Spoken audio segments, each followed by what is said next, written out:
everyone, I welcome you all at Adhisthana S. Adhisthana S में आपका स्वागत है. So this is a class for prelims is coming series and this is the part 2. Polity के MCQs का part 2 है ये. ठीक है. देखिए अभी प्रीलिम्स बहुत नजदीक आ चुका है. ठीक है. नवंबर का महीना जिससे जाता है प्रीलिम्स का के ऊपर प्रिपरेशन आपको बहुत ज्यादा फोकस होके करनी पड़ जाती है. ठीक है. तो प्रीलिम्स मैं मानता हूँ कि अभी बहुत ज्यादा नजदीक आ चुका है. राइट. और आपकी धड़कनें बढ़ना स्टार्ट हो गई होंगी. राइट. धड़कनें बढ़ने दो, उसमें कोई दिक्कत नहीं है. बट आप एंजाइटी और डिप्रेशन में मत आना. Right. Please try to understand this is very important because उससे कुछ नहीं होने वाला है. आपको जो करना है, आपको एमसीक्यूज सॉल्व करने हैं ज्यादा से ज्यादा. और एमसीक्यूज के थ्रू आपको कॉन्सेप्ट सॉल्व करने हैं. ठीक है. कॉन्सेप्ट्स भी समझने हैं. सिर्फ एमसीक्यू सॉल्व करने से, भाई एमसीक्यू सॉल्व करके साइड में पटकने से कि हमने 30 टेस्ट सीरीज कर ली, हमने 25 टेस्ट सीरीज कर ली, हमने 50 टेस्ट सीरीज कर ली, उससे कुछ नहीं होगा. राइट. उसके कॉन्सेप्ट्स को अंडरस्टैंडिंग करना भी आपको आना चाहिए. इसी के लिए सीरीज है. इस सीरीज की एक रिक्वायरमेंट है, आपको उसको शेयर करना पड़ेगा वाइडली. जितना ज्यादा शेयर करोगे, जितना ज्यादा इसके अंदर व्यूज आएगा, उतना अच्छा मैं यहाँ पर आपको उतने सारे सब्जेक्ट्स में आपको कवर करवा पाऊंगा. राइट. जैसे पॉलिटी की सीरीज है, ये पॉलिटी की सीरीज कंटिन्यू रहेगी नहीं रहेगी, ये मेरे से मत पूछेगा, अपने आप से पूछेगा कि आपने इसको शेयर करा है कि नहीं करा है. राइट. इसको स्टार्ट करने से पहले मैं आपको उसके बारे में बता देता हूँ, सीरीज के बारे में. इसका जैसे अब मैंने आपको बताया, this is part second. Part first हो चुका है. पार्ट फर्स्ट के अंदर कॉन्स्टिट्यूशन से रिलेटेड सारे डायमेंशंस मैंने क्लियर कर दिए थे. सारे कॉन्सेप्ट आपके क्लियर हो गए थे. ठीक ठीक है. अब पार्ट सेकंड के अंदर कुछ चीजें हम बताएंगे, but before that, concept developing through MCQ series है. ये एमसीक्यू सीरीज है. ठीक है. जिसके अंदर मल्टीपल चॉइस क्वेश्चन करने की आपकी कैपेबिलिटीज को बढ़ाया जाएगा, बट उसके साथ साथ कॉन्सेप्ट भी आपका डेवलप करा जाएगा. राइट. दूसरा है focus on the conceptual understanding of the topic. Topic की कंसेप्चुअल अंडरस्टैंडिंग के ऊपर ज्यादा से ज्यादा फोकस किया जा रहा है.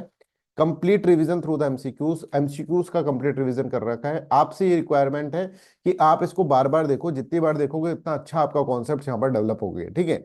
और last important, the most important, जो इस सीरीज को कंटिन्यू रखेगा, कि do share this video widely. ज्यादा से ज्यादा इस शेयर को, इस वीडियो को शेयर करें. राइट. चलिए.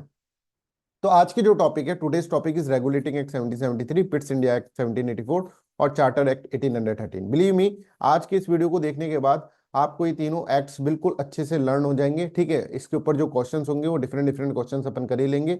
एक आपसे एक रिक्वायरमेंट है कि अगर आपने इनको पढ़े नहीं है, ठीक है, अगर इनको पढ़े हुए नहीं है, तो एक बार आप पढ़ लो, एक बार रिवाइज करके फिर आओ, जिससे कि आपको थोड़ा सा इसके अंदर चीजें को समझने में आसानी होगी. Right.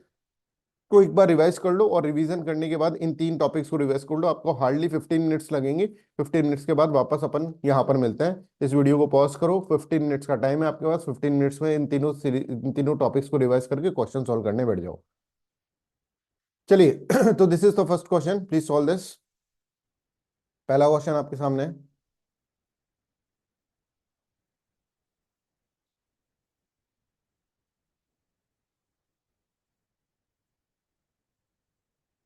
You have 30 seconds with you. 30 नहीं, 40 सेकेंड्स ले लो. 40 सेकेंड्स है आपके पास. 40 सेकेंड में आपको ये क्वेश्चन सॉल्व करना है.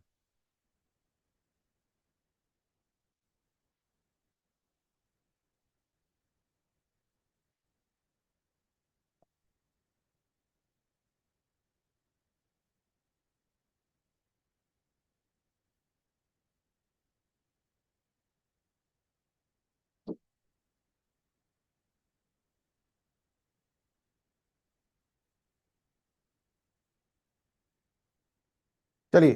तो इसका करेक्ट आंसर जो होगा दैट विल बी ए. अब ये पहले हम पढ़ लेते हैं, इसको टॉपिक को पूरा अच्छे से समझ लेते हैं, उसके बाद फिर हम आगे आएंगे. ठीक है. इससे रिलेटेड जो भी टॉपिक है, देखिए, रेगुलेटिंग एक्ट. रेगुलेटिंग एक्ट से पहले का सिस्टम आपको समझना पड़ेगा, क्या सिस्टम था. ठीक है.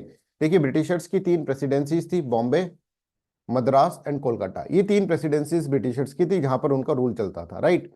अब बॉम्बे के अंदर जो रूल, जो हेड करता था बॉम्बे को, ठीक है, that was the governor of Bombay. ठीक है. मद्रास के अंदर भी एक गवर्नर बैठा दिया था उन्होंने, और कोलकाता के अंदर भी एक गवर्नर बिठा दिया था. राइट. तो I hope this is clear to everyone. अब यहाँ पर ब्रिटिशर्स, ईस्ट इंडिया कंपनी जो है, देखो ये ईस्ट इंडिया कंपनी है, अभी ब्रिटिशर्स आए नहीं है. राइट. ये ईस्ट इंडिया कंपनी है जो कि ये इस तरह का सिस्टम चलाकर यहाँ पर बैठी थी. और यहाँ पर आप देखें, कोलकाता के अंदर ये इस टाइम तक बहुत सारी लड़ाइयां लड़ चुके थे. ठीक है ना. सिराजुद्दौला जो था उनको हरा चुके थे. और उसके बाद ऐसा लगा ब्रिटिश के पार्लियामेंटेरियंस को, ऐसा लगा कि भाई यार, ये लोग तो एक कंपनी थी. ठीक है. कंपनी के हमने करके भेजा था कि भाई तुम कंपनी हो, है ना. जैसे अडानी अंबानी एक कंपनी, वैसे ही एक कंपनी थी कि तुमको करके भेजा था कि तुम इंडिया के अंदर जाओ और ट्रेड करो. और ये तो यहाँ के महाराजाओं को क्या करने लग गए, हराने लग गए. ये तो यहाँ से बहुत सारा प्रॉफिट अर्न करने लग गए.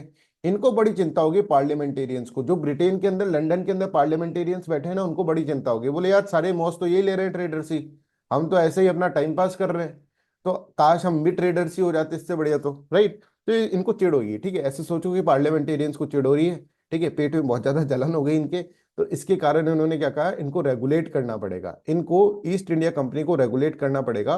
और ईस्ट इंडिया कंपनी को अगर रेगुलेट करना पड़ेगा तो बच्चों सबसे पहले क्या करना पड़ेगा कि इनको एक जगह लाना पड़ेगा। अभी ये तो है ना तीन अलग अलग है, अब देखो मान लो मैं कहूँ कि तुमको है ना रेगुलेट करना है किसी को, राइट, तो तुम किसको कैसे रेगुलेट, मतलब तीन जनों को रेगुलेट करना है, तो तीन जनों को एक ही घर में बुला लोगे ना तुम, और फिर रेगुलेट कर लोगे, नहीं तो अलग अलग घर जाकर फिर रेगुलेट करोगे तो दिक्कत हो जाएगी। तो यहाँ पे ब्रिटिशर्स ने भी इसी तरह से करा, वहां के पार्लियामेंटेरियंस ने सोचा कि बॉम्बे और मद्रास की पावर को कम कर कर हम कोलकाता के गवर्नर को सारी पावर दे देते हैं, ठीक है। ये इवन बॉम्बे और मद्रास की पावर जो है, गवर्नर की पावर, वो भी कोलकाता के गवर्नर को दे देंगे, फिर एक ही आदमी को हमको रेगुलेट करना होगा, इसको रेगुलेट कर लेंगे। मतलब यहाँ पर जो गवर्नर था ना, उसको पहले बोला कि भाई तेरा नाम बदल रहे हैं हम, तो जो हो गया वो तेरा नाम बदल कर हम कर रहे हैं गवर्नर जनरल ऑफ बंगाल, ठीक है। गवर्नर से गवर्नर जनरल ऑफ बंगाल तेरे को बना देना है, पहली बात तो ये है, ठीक है। चलो, फिर बॉम्बे और मद्रास तेरे सबॉर्डिनेट रहेंगे, ठीक है, ये तेरे सबॉर्डिनेट रहेंगे, बॉम्बे और मद्रास, पहले ये इंडिपेंडेंट थे, अब बॉम्बे और Madras will be subordinate to the governor general of Bengal, right. I hope this is clear to everyone, यहां तक सबको समझ में आ रहा है। तो governor general, governor of Bengal को गवर्नर जनरल ऑफ बंगाल कहा गया, और गवर्नर जनरल ऑफ बंगाल को बॉम्बे और मद्रास इस तरह से यहाँ पर इसकी सबॉर्डिनेट कर दिया गया। अब गवर्नर जनरल ऑफ बंगाल कहेगा कि भाई साहब एक बात बताओ, इसका काम भी मैं करूं, इसका काम भी मैं करूं, अकेले तो नहीं कर सकता, तो मुझे एक टीम चाहिए, मुझे एक एग्जीक्यूटिव काउंसिल चाहिए। और उस एग्जीक्यूटिव काउंसिल के अंदर अगर हम देखेंगे तो यहाँ पे चार मेंबर्स उस एग्जीक्यूटिव काउंसिल के अंदर डाल दिए जाएंगे, ठीक है। तो governor general and its executive council इस तरह से यहाँ पर बन जाएगा, right. I hope this is clear to everyone, यहाँ तक सबको समझ में आ गया। तो गवर्नर जनरल और उसकी एग्जीक्यूटिव काउंसिल्स यहाँ पर इस तरह से हो जाएंगी, राइट। तो हम क्या समझ रहे हैं, एडमिनिस्ट्रेशन ऑफ, अगर हम देखें ब्रिटिश ईस्ट इंडिया कंपनी, पहले जो था 1773 से पहले ये सिस्टम था कि जो भी प्रेसिडेंसीज थी, बॉम्बे, मद्रास, कोलकाता, इन प्रेसिडेंसीज के ऊपर अकेला अकेला गवर्नर बिठा रखा था। फिर इनको ऐसा लगा कि इसको है ना, इसको ज्यादा पावरफुल बना देते हैं। तो यहाँ पे कोलकाता की जो प्रेसिडेंसी थी, ठीक है, जो बंगाल की प्रेसिडेंसी है ना, कोलकाता मतलब बंगाल की प्रेसिडेंसी जो है, राइट, उसके गवर्नर को बोल दिया जाएगा तेरा नाम बदल रहे हैं, हम गवर्नर जनरल ऑफ बंगाल रख रहे हैं, और इन दोनों को तेरे सबॉर्डिनेट कर रहे हैं, ठीक है, बॉम्बे को और मद्रास को। I hope this is clear to everyone, पहली चीज आपको समझ में आ गई। और क्योंकि तेरे पास भी ये काम वाम ज्यादा बढ़ जाएगा, हमने ऐसे सुना है कि तू रोने लग गया था कि भाई इतना सारा काम मैं कैसे करूंगा, तो तेरे को एक एग्जीक्यूटिव काउंसिल भी दे देंगे, ठीक है, एग्जीक्यूटिव काउंसिल भी दे देंगे। पर ये आगे चलकर देखना, यही executive council governor general of Bengal के लिए एक तरह से सरदर्द बन जाएगा। कैसे बनेगा, that we will need to understand, पहले ये समझो।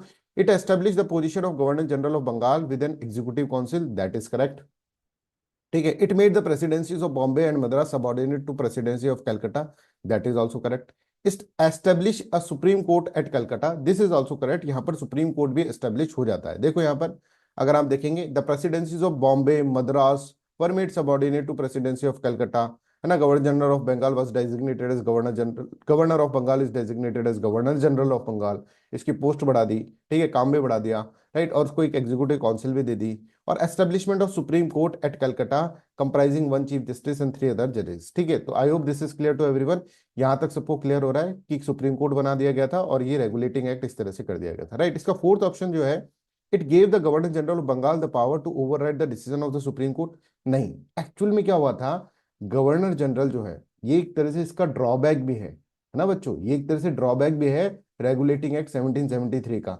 गवर्नर जनरल जो था ना और सुप्रीम कोर्ट, ये आपस में लड़ मरे, ठीक है। गवर्नर जनरल बोलता था मैं एग्जीक्यूटिव हूँ, मैं कुछ भी करूँ, ठीक है, तुम्हें क्या मतलब, ये बोलता था भाई हम जुडिशरी हैं, हम तुझे कुछ भी तो नहीं करने देंगे। और इनकी क्लियर कट पावर के अंदर डिस्ट्रीब्यूशन नहीं करा गया था कि सुप्रीम कोर्ट की पावर दे दी, पांच पावर तेरे पास, पांच पावर तेरे पास, आपस में लड़ाई मत करो, ठीक है, ऐसा नहीं करा था इसके अंदर, राइट।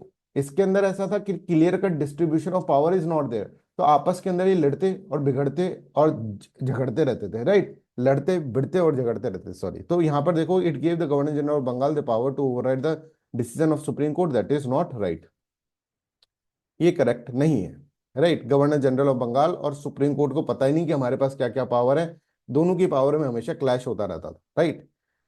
चलो तो I hope this is clear to everyone. This is regulating act 1773। 1773 का रेगुलेटिंग एक्ट ये है। इसके ऊपर एक और क्वेश्चन करते हैं, इसके आगे की चीजें हम समझते हैं। चलिए सेकंड क्वेश्चन करिए इसके अंदर।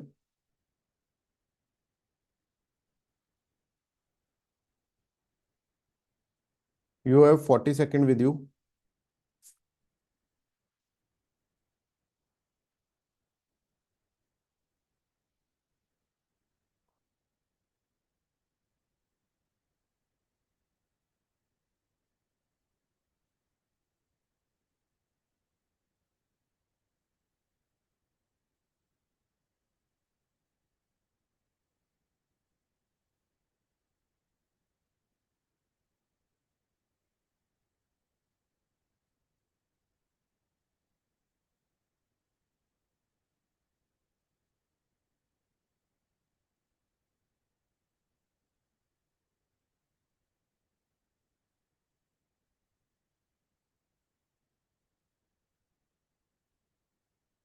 ठीक है, तो ये क्वेश्चन अपन डिस्कस कर चुके हैं। देखिए, governor general of Bengal did not have veto power over the supreme court decision. ठीक है, सुप्रीम कोर्ट का डिसीजन जो होता था और गवर्नर जनरल का जो पावर ये गवर्नर जनरल इसको वीटो नहीं कर सकता था। ठीक है, दोनों में तो हमेशा टसल रहती थी। That did not define the jurisdiction of supreme court, that is also correct. Jurisdiction he define कर देते कि भैया ये 5 काम तुम्हें करने हैं, ये 5 काम तुम्हें करने हैं, तो फिर तो लड़ाई नहीं होती, पर इनमें हमेशा लड़ाई लगती थी। Right, governor general of Bengal had complete control over all the aspect of governance. इसमें भी दिक्कत है, मैं भी आपको ये एक्सप्लेन करता हूँ। ठीक है, राइट तो यहाँ पर फर्स्ट और सेकंड ऑप्शन इज करेक्ट है ना, ये करेक्ट है। Did not have veto power और did not define the jurisdiction of the supreme court, ये दोनों करेक्ट है। बट यहाँ पर बच्चों इनकरेक्ट पूछा गया है। तो जिन्होंने भी ए आंसर लगाया उनके लिए एक बार क्लैप। ठीक है, क्योंकि आपने इनकरेक्ट नहीं पढ़ा है। राइट, इनकरेक्ट देखना बहुत जरूरी होता है। तो आप ये देखिए, फर्स्ट और second will be correct answer, but it will not be the option because यहाँ पे इनकरेक्ट पूछा है। Third and fourth will be the right answer. ठीक है, ये देखने के लिए, ये दिखाने के लिए, देखो ये सब चीजें मैंने आपको बता दी थी अभी। आपको कॉन्फिडेंस आ गया। ठीक है, कॉन्फिडेंस नहीं है आपको, ओवर कॉन्फिडेंस आ गया। आपने कहा ये सही है, ये सही है, लगा दो भाई। भाई ये लाइन भी तो पढ़नी होती है, ये लाइन कोई ऐसे थोड़ा ना दे रखी है, किसी और के लिए दे रखी है भाई। ये भी तुम्हारे लिए है। इनकरेक्ट आंसर पूछा है ना यहाँ पर। कितने बच्चों ने इनकरेक्ट नहीं देखा कमेंट सेक्शन के अंदर लिखे हैं। ठीक है, इनकरेक्ट नहीं देखा किन किन ने, कमेंट सेक्शन के अंदर सभी बच्चे लिखे हैं। राइट, चलो तो I hope this is clear to everyone. यहाँ पर सबको क्लियर है। अब कंप्लीट गवर्नेंस के ऊपर पावर नहीं थी। देखो एक्चुअली इसका ड्रॉबैक सबसे बड़ा ये था कि एग्जीक्यूटिव काउंसिल तो आपने बना दी। ठीक है, पर गवर्नर जनरल और एग्जीक्यूटिव काउंसिल में हमेशा लड़ाई रहती थी। गवर्नर जनरल ऐसे बोलता था, गवर्नर जनरल ऑफ बंगाल रोने लग गया था, याद करो पहले क्वेश्चन के अंदर हमने बताया था। ये रोने लग गया, इतना सारा काम मैं कैसे करूंगा यार, तुम लोग ऐसे करते हो, बम्बे और मद्रास को भी मेरे अंदर ही डाल दिया है ना, he is crying like anything. तो ये जब रोने लग गया था तो उसको एक एग्जीक्यूटिव काउंसिल दी गई थी कि बेटा ऐसे मत रो, ये ले एग्जीक्यूटिव काउंसिल। इससे है ना तो क्या करना इसके अंदर देखो 4 मेंबर दे रहे हैं, 1 2 3 4। ठीक है, इन 4 मेंबर के साथ तो काम कर लेना। अच्छा, डिसीजन मेकिंग आपस में मिल बांट के कर लेना। मिल बांट के मतलब मेजोरिटी से डिसीजन मेकिंग होगी। अब क्या होता था, अगर मान लीजिए ये 3 बंदे एक साथ आ गए तो governor general will become the powerless. अगर कोई डिसीजन मेकिंग हुआ जिसमें यस या फिर नो बोलना है और ये 3 बंदे एक साथ चले गए, तो गवर्नर जनरल तो बेचारा फिर रोने लग जाएगा कि यार मेरे साथ ऐसा क्या कर दिया। क्योंकि देखो कभी भी टाई तो होगा नहीं, 5 लोग हैं, कभी टाई तो होगा नहीं है। ठीक है, तो या ऐसे हो सकता है 2 और 3 की मेजोरिटी हो सकती है, और 2 में मान लो गवर्नर जनरल है, तो गवर्नर जनरल बोलेगा मैं नाम का ही गवर्नर जनरल रह गया, इन 3 लोगों ने क्या करा, मेरे से मतलब मेरे से डिसीजन मेकिंग पावर छीन ली। ठीक है, समझ में आ रहा है ना, मेजोरिटी का मतलब समझ में आ रहा है। अगर मान लो गवर्नर जनरल मतलब ये 3 आदमी जो है एक साथ हो गए, तो फिर governor general will become powerless. तो सारा एडमिनिस्ट्रेटिव कंट्रोल गवर्नर जनरल के पास नहीं था भाई साहब इधर। समझ में आ रहा है। तो एक तो ये ड्रॉबैक था गवर्नर जनरल ऑफ बंगाल जो था, और एग्जीक्यूटिव काउंसिल, जो एग्जीक्यूटिव काउंसिल इसको इसको एक तरह हेल्प करने के लिए दी थी, वही इसका सरदर्द बन गई। बोले इससे बढ़िया तो देते ही नहीं, मैं ही कर लेता अकेला सारा काम। राइट, फिर governor general versus supreme court is also there, ये मैंने आपको समझा दिया। ये रेगुलेटिंग एक्ट के एक तरह से डिफॉल्ट, प्लस यहाँ पर गवर्नर जनरल को कोई वीटो पावर भी नहीं थी। There was no veto power. Veto power होती तो गवर्नर जनरल बड़ा खुश होता कि कितने भी जल, वीटो पावर का मतलब समझते हो ना। वीटो पावर का मतलब कि मान लीजिए 3-2 की मेजोरिटी हो गई और यहाँ पे गवर्नर जनरल है ना, इस टीम के साथ, तो गवर्नर जनरल अपनी वीटो पावर यूज कर लेता है ना, कि चलेगी तो मेरी लास्ट के अंदर है ना, चाहे कैसी मेजोरिटी हो, चाहे फिर 1-4 की मेजोरिटी है और एक की तरफ गवर्नर हो, ठीक है, तो भी गवर्नर की चलेगी, because veto power is the complete absolute veto होता है इसके अंदर, जो गवर्नर बोलेगा वही होगा, है ना। तो सर ये काउंट ये क्यों कराते हैं फिर, ये एक तरह से वोटिंग क्यों कराते हैं? वोटिंग मजे के लिए कराते हैं, मजा भी चाहिए ना जिंदगी में, इसके लिए कराते हैं, right. Governor general versus executive council members और governor general versus supreme court, ये यहाँ पर आप इसके अंदर देख सकते हैं, ये इसके डिफेक्ट्स थे। इसके अलावा मैं आपको बताऊं तो गवर्नर जनरल के पास कोई वीटो पावर नहीं थी, ठीक है। So he become powerless before this executive council, बेचारा हाथ जोड़ के खड़ा रहता था, right. The law did not mention anything regarding the jurisdiction of supreme court. It also did not demarcate the line between the powers of the governor and supreme court. और इन सब के कारण बहुत सारी समस्याएं होंगी, ठीक है। समस्या होंगी तो उसके समाधान के लिए एक 1781 के अंदर एक एक्ट निकलेगा, ठीक है। वो छोटा सा एक्ट था, ठीक है, जिसके अंदर सुप्रीम कोर्ट की पावर ऐसे बोल दी गई थी कि सुप्रीम कोर्ट की पावर और एग्जीक्यूटिव जो गवर्नर की पावर जो होगी, गवर्नर जनरल की पावर, उसके बीच में डिमार्केशन कर दिया था। लो, डिमार्केशन, डिमार्केशन ऑफ पावर, समझ आए? समस्या समझ में आई? देखो ऐसे अंधाधुन पढ़ोगे तो कुछ नहीं समझ में आएगा, ठीक है। पहले समस्या समझ में आए, तब जाके समाधान समझ में आएगा, राइट। चलो भाई अब नेक्स्ट क्वेश्चन करो, थर्ड क्वेश्चन, फटाफट, सटासट।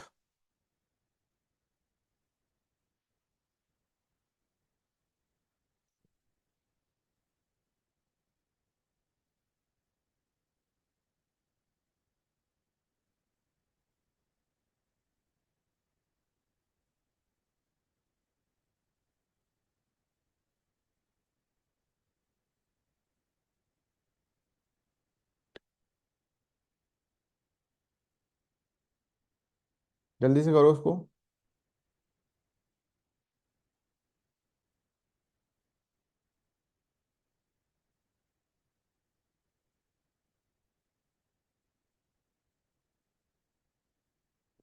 चलो देखते हैं।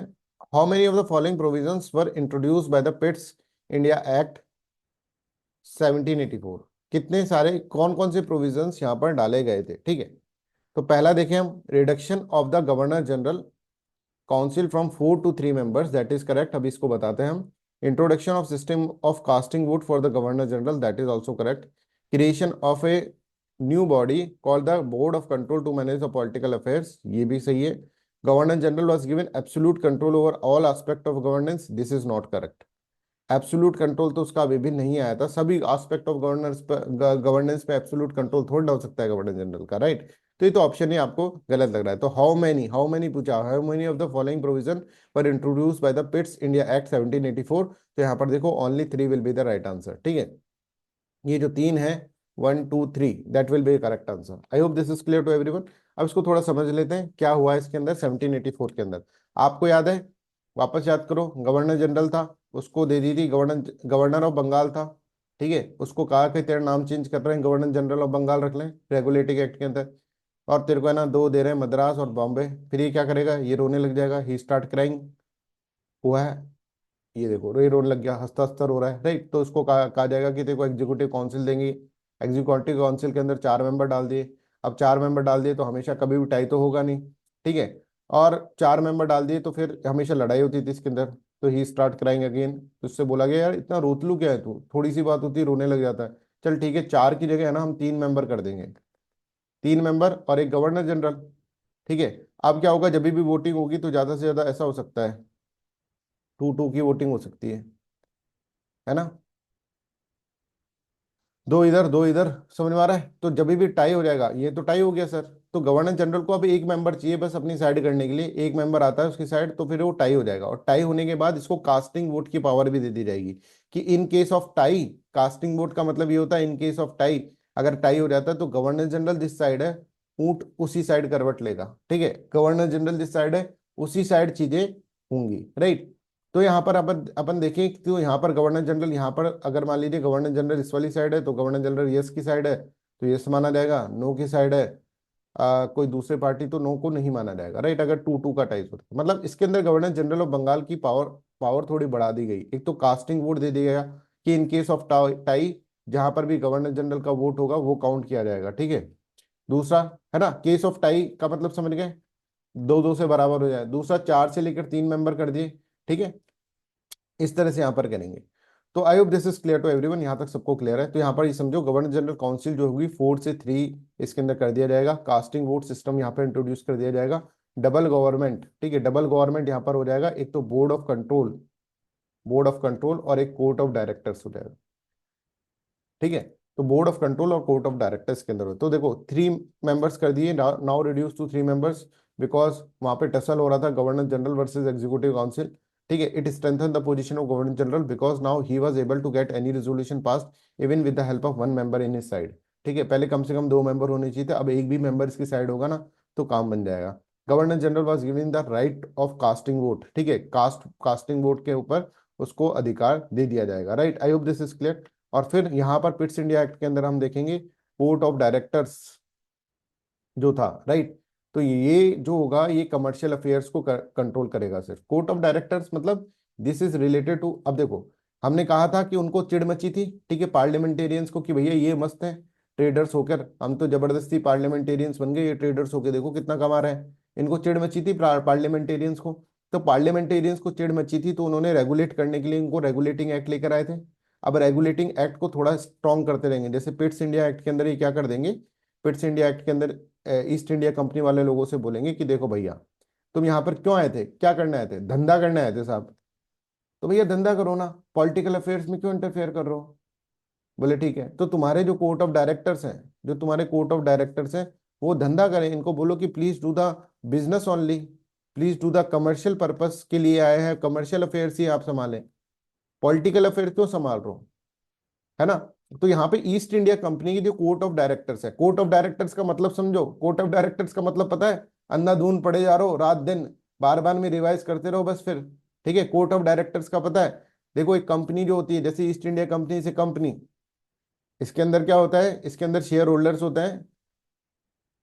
अरे हाँ सर, शेयर होल्डर्स तो होते हैं, शेयर होल्डर्स के अंदर से जो सबसे ज्यादा शेयर होते हैं वो बोर्ड ऑफ डायरेक्टर्स के अंदर आते हैं।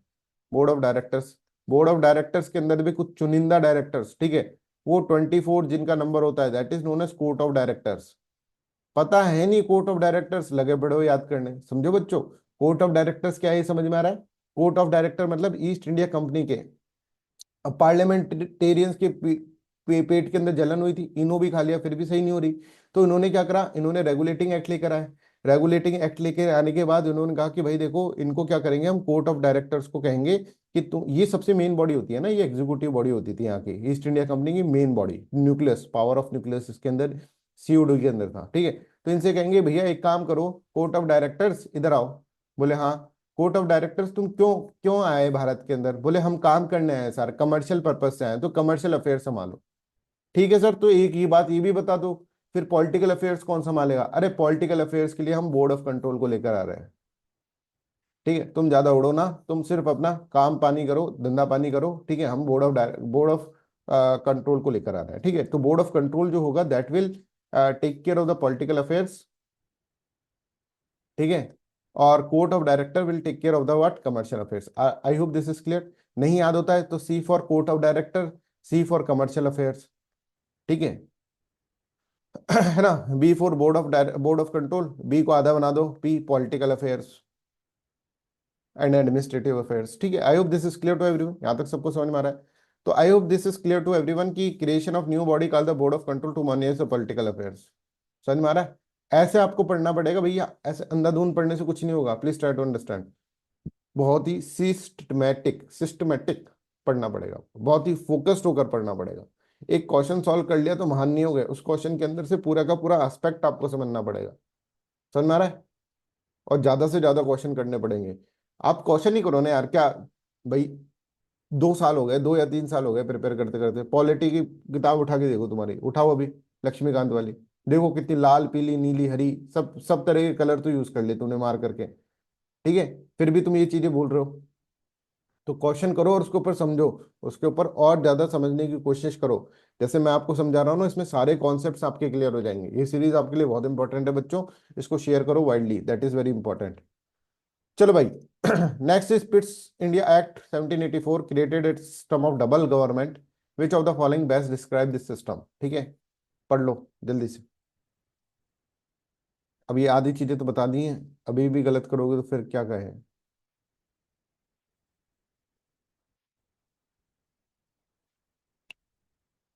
भाई देखो, मस्ती में पढ़ाई करनी है, पहले सुन लो। यहाँ पे आके रूत लोगों की तरह नहीं बैठना है। बिल्कुल मस्ती के अंदर पढ़ाई करनी, शॉर्ट नोट्स बनाना है, कोई दिक्कत ही नहीं है। ऐसे समझो कि भैया गेम चल रहा है, ठीक है, ऐसे समझो।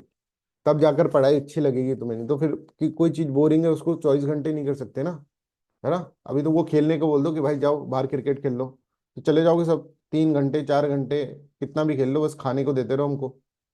समझ में आ रहा है? इसी तरह से पढ़ाई को भी तुम ऐसे सोचो कि पढ़ाई भी एक गेम है। बन जाएगा ये game, please try to understand, मजा आने लग जाएगा इसके अंदर। पर उसको तरीके से पढ़ना है हमको, गेम को तरीके से खेलना है। क्रिकेट में वॉलीबॉल खेलने लग जाओगे तो मजा नहीं आएगा।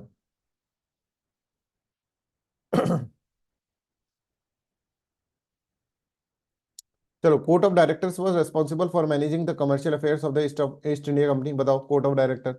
यस सर, अभी अभी बताया, that is correct. Board of control was responsible for, yes sir, that is also correct. Governor general had control over both the commercial and the what and the political affairs. No, governor general किसका आदमी है? Governor general आदमी है company का, ठीक है, तो commercial वाले को देखेगा, right. The system ensured complete autonomy of British East India company. No भाई, ब्रिटिश ईस्ट इंडिया कंपनी की तो बैंड बजा के रख रखी है इन्होंने, ठीक है। अब पहले कंप्लीट ऑटोनॉमी थी 1773 से पहले, किसी भी राजा को मार दिया, ठीक है, बंगाल के नवाबों को मार दिया, राइट, टैक्स लगा दिया अपने हिसाब से, ठीक है, डुअल गवर्नेंस चला दी, कुछ भी कर दिया, राइट। अब यहाँ पर ये देखो, ये जो है fourth option is not right, है ना, third option is not right, first and second option is right, A option is right, ठीक है। चलिए, तो पिट्स इंडिया एक्ट के अंदर court of directors to manage the commercial affairs but created in new body called the board of control to manage the political affairs. इसी चीज को double governance कहा गया है, ठीक है, इसी चीज को डबल गवर्नमेंट कहा गया है, राइट। फिर empower the board of control to supervise and direct all the operation of the civil and the military government और revenues of the British positions in India. जो भी ब्रिटिश पोजीशंस थी, जो भी ब्रिटिशर्स की कंट्रोल करी हुई, जो अभी तक देखो, जो भी इन्होंने इंडिया के अंदर कंट्रोल करा था ना, उनको कभी इन्होंने ऐसे नहीं बोला था कि ये ब्रिटिशर्स का है। पहली बार पिट्स इंडिया एक्ट के अंदर ये बोला गया कि हाँ भाई, ये ब्रिटिशर्स की पोजीशन है। समझ रहे हो कितनी बड़ी बात है, राइट। तो ये भी 1784 के पिट्स इंडिया एक्ट के अंदर पूछा जा सकता है। पहली बार ब्रिटिश पोजीशंस बोला गया था उनको। फिफ्थ क्वेश्चन करो।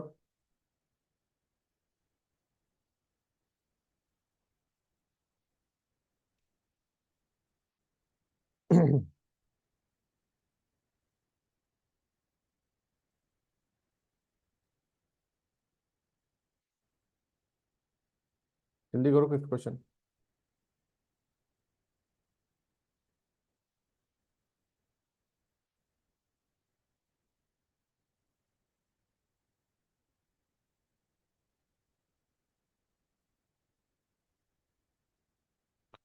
चलो, the monopoly of the East India company was broken for all the good except, that is correct. Missionaries were granted permission to come to India, that is also correct, ठीक है। इसके अलावा the act allowed for the unrestricted import, that is not correct. And the act endorse the free trade policy of the Adam Smith, ठीक है, Adam Smith की free policy, yes, that is also correct, ठीक है। अब हुआ क्या है, ये ऑप्शन में तो सर हमको कभी हमने पॉलिटी में पढ़ा ही नहीं, लक्ष्मीकांत में पढ़ा ही नहीं, तो उसने दिया ही नहीं, तो कहाँ से पढ़ोगे, ठीक है। अब समझो बात क्या हो रही है, ठीक है। बैकग्राउंड समझो, बैकग्राउंड समझा करो, ऐसे ही नहीं आ जाता, कोई टपाक से पढ़कर आ गया ऐसे नहीं आएगा, राइट। देखो हुआ क्या था, है ना, एक्ट आने की संभावना, एक्ट आया क्यों था, ये अपन इसके अंदर समझते हैं, ठीक है। देखो, 1784 में पिट्स इंडिया एक्ट आया, फिर 1813 के अंदर चार्टर एक्ट स्टार्ट हो गया, ठीक है, 1813 के अंदर चार्टर एक्ट स्टार्ट हो गया, तो 1784 के बाद 1813 के अंदर चार्टर एक्ट आया। अब इसका मेन रीजन ये थे, मेन रीजन इसके, अरे सर ये कौन है, ये है नेपोलियन। अच्छा सर, ये नेपोलियन है, ठीक है, और ये कौन है, ये है एडम स्मिथ। तो इनका क्या करें सर, नेपोलियन का, नेपोलियन ने उस वक्त ये कहा गया था, नेपोलियन की ब्रिटिशर से बहुत ज्यादा लड़ाई थी, ठीक है। तो नेपोलियन ने एक क्या करा, नेपोलियन ने एक एक उस वक्त बहुत ज्यादा यूरोप के अंदर बहुत ज्यादा फेमस था नेपोलियन, ठीक है। तो नेपोलियन ने एक यहाँ पे एक वो निकाला, सर्कुलर, सभी लोगों से बोला सर्कुलर के अंदर कि देखो भाई, कोई भी ब्रिटिशर्स का गुड इंपोर्ट नहीं करेगा। जो भी ब्रिटिशर्स का गुड इंपोर्ट करेगा, जो भी ब्रिटिशर्स का गुड किसी के किनारे भी उतर गया ना यूरोप में, ठीक है, तो मैं उसके उसको मारूंगा बुरी तरह, नेपोलियन इस तरह। तो ना करेंगे, ना इंपोर्ट करेंगे, ना करने देंगे किसी को यूरोप के अंदर, इस तरह से नेपोलियन ने बोला, नेपोलियन बोनापार्ट ने बोला। तो Napoleon Bonaparte was saying that British goods in European country that is forbidden. अब देखो क्या था ईस्ट इंडिया, देखो यहाँ पर क्या है कि यहाँ पर ब्रिटेन के अंदर बहुत सारी कंपनी, ईस्ट इंडिया कंपनी क्या है ये समझो। देखो बच्चों बहुत इंटरेस्टिंग चीज बता रहा हूँ, ब्रिटेन के अंदर बहुत सारी कंपनीज है, जैसे हमारे यहाँ पे अडानी अंबानी, ठीक है, टाटा बिरला, इस तरह से है ना, वैसे उनके यहाँ पर भी बहुत सारी कंपनीज थी ब्रिटिशर्स। पर ब्रिटिशर्स ने एक्सक्लूसिवली चार्टर दिया था ईस्ट इंडिया कंपनी को कि भाई देख तेरे को हम चार्टर दे रहे हैं, इनको भी दे सकते थे, इनको भी दे सकते हैं, इनको, पर तेरे को हमने चूज करा है, you are the chosen one. तेरे को हम टारगेट दे रहे हैं, मतलब तेरे को हम चार्टर दे रहे हैं, तेरे एक्सक्लूसिव राइट दे रहे हैं कि तू भारत के अंदर जाकर ट्रेड कर, ईस्ट के अंदर जाकर ट्रेड कर।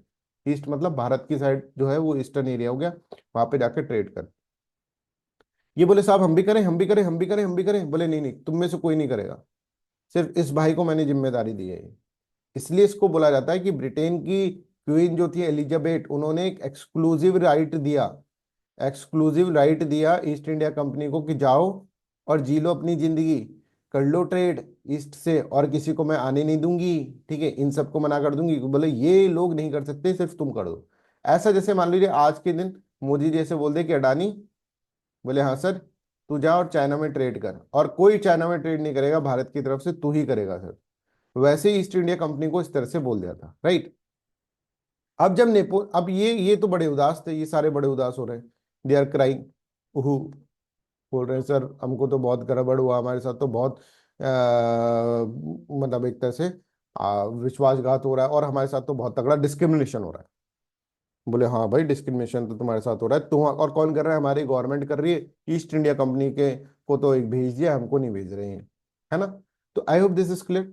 अब क्या हो गया 1800 तक आते आते, ठीक है, एक यहाँ पर एक बहुत बड़े फिलोसफर आएंगे यहाँ पे, economist, that is known as Adam Smith. और एडम स्मिथ बोलेंगे कि ब्रिटेन की तरक्की का कारण, तरक्की ना होने का कारण एक ये है कि ये इन कंपनीज को है ना, इन कंपनीज को वर्क नहीं करने दे रहा, इन कंपनीज को जाने नहीं दे रहा है ट्रेड करने के लिए, जबरदस्ती तुमने है ना अपने पैरों पे कुल्हाड़ी मार रखी है। और एडम स्मिथ ने एक तरह से फ्री ट्रेड पॉलिसी का बोला कि इन कंपनीज को भी अलाउ करो, इन कंपनीज को भी जाने दो भाई, इन्होंने ऐसा क्या बिगाड़ दिया तुम्हारा, है ना, इन कंपनीज को भी जाने दो, इन कंपनीज को भी ट्रेड करने दो। ऐसे एडम स्मिथ ने बोला, और लोग सारे एडम स्मिथ के साथ हो गए, बोले हाँ भाई, भाई सच बोल रहा है, भाई अपना सच बोल रहा है, अगर इन कंपनीज को अलाउ कर देंगे तो हम मतलब बहुत सारी तरक्की कर लेंगे, ठीक है। तो ये जो एडम स्मिथ का बोलना था, I hope you are getting my points, समझ में तो आ रहा है ना। एडम स्मिथ ने ये जो बोला तो लोग इसके साथ हो गए, तो ब्रिटिश की गवर्नमेंट के ऊपर प्रेशर बनेगा, और ब्रिटिश की गवर्नमेंट के ऊपर प्रेशर बनेगा कि ईस्ट इंडिया कंपनी को तुम इतना ज्यादा क्यों एक्सक्लूसिव राइट दे रखो, इनको भी जाने दो ना, जिससे ये भी ट्रेड करें, ये भी ट्रेड कर लें, ये भी ट्रेड कर लें। तो उनकी जो एक्सक्लूसिविटी थी ना वो 1813 के अंदर छीन ली गई, बोला गया कि सिर्फ एक्सक्लूसिविटी आपकी टी ओपियम और ट्रेड विद चाइना से रहेगी, उसके अलावा ये कंपनीज भी जा सकती हैं और ये भी कंपनीज भी ट्रेड कर सकती हैं।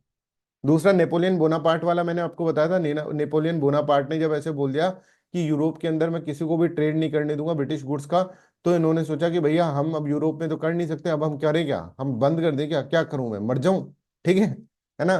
तो ऐसे ये बोलने लग गए।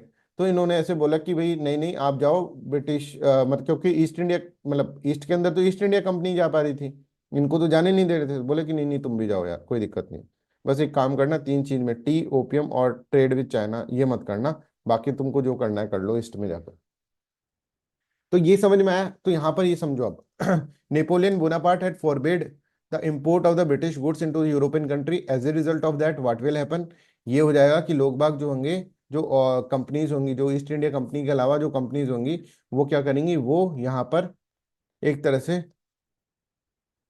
रोने लग जाएंगी, ठीक है, कि दे स्टार्ट कराएंगे कि भैया हमको तो कुछ करने नहीं दिया, ना यूरोप में करने दे रहा है, नेपोलियन बोनापार्ट नहीं करने दे रहा, और बाहर हमारी गवर्नमेंट नहीं करने दे रही, और ईस्ट इंडिया कंपनी के तो मजे ही मजे। तो बोले ठीक है यार तुम भी मजे ले लो, तुम भी जाओ बाहर ट्रेड कर लो, ठीक है। और इसी तरह से बाकी free trade policy of Adam Smith, इसके कारण जनता जो थी वो गवर्नमेंट के अगेंस्ट में हो गई थी, तो दैट्स वाई, ठीक है। इस तरह से पढ़ना पड़ता है बच्चों, तुम पढ़ लिए भैया, लक्ष्मीकांत से रट लिए, और फिर बोलते हो कि सर हमारा प्रीलिम्स हो नहीं रहा है क्लियर, ठीक है, कहाँ से हुआ clear. This act asserted the crown's sovereignty over the British possession in India. Their trade monopoly was ended except for the trade in the tea, opium, and with China. Another important feature of this act was to grant permission to the missionaries to come to India. ठीक है, तो I hope this is clear to everyone, this is the charter act 1813 का, यहाँ पर आपको मैंने बता दिया। अब कल मैंने आपको कॉन्स्टिट्यूशन पढ़ाया था, कल की क्लास किस किसने देखी है? ठीक है, जिसने भी देखी है वो दो क्वेश्चन यूपीएससी के अंदर आए हुए हैं कॉन्स्टिट्यूशन से रिलेटेड, वो मैं आपको करा देता हूँ, राइट। ये देखो, कॉन्स्टिट्यूशनल गवर्नमेंट मीन्स, अब ये भी सही नहीं करोगे ना तो देखो, रुको एक मिनट, हाथ जोड़ता हूँ फिर आपके आगे, फिर मत करो, क्लास अटेंड मत करो। अगर कल की क्लास देखी और फिर ये क्वेश्चन गलत कर देते हो तो हाथ जोड़ दी हुई है मैंने, ठीक है।